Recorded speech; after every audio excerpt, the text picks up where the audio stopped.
ربنا إني أسكنت من ذريتي بواد غير ذي زرع عند بيتك المحرم ربنا ليقيموا الصلاة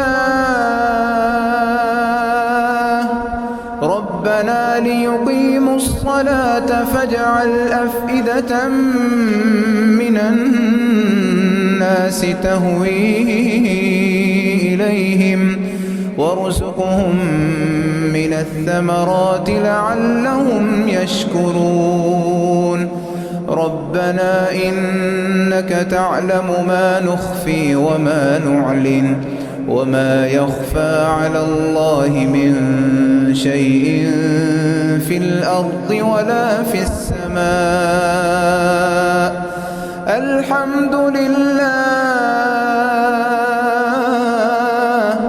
الحمد لله الذي وهب لي على الكبر إسماعيل وإسحاق إن ربي لسميع الدعاء رب اجعلني مقيم الصلاة ومن ذريتي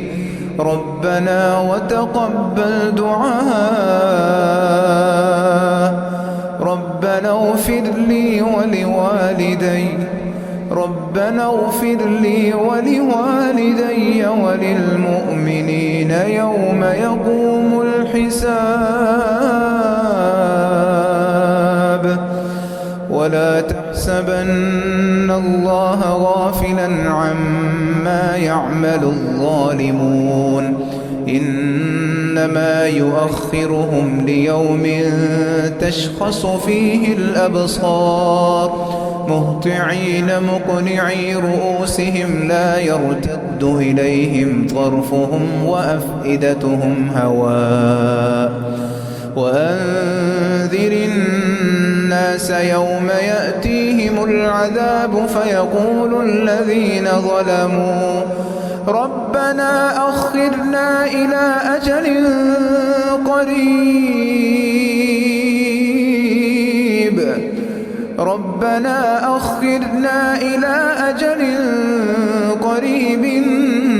نجب دعوتك ونتبع الرسل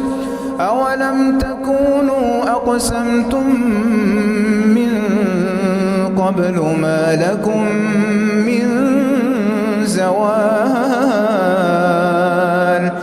وسكنتم في مساكن الذين ظلموا أنفسهم وتبين لكم كيف فعلنا بهم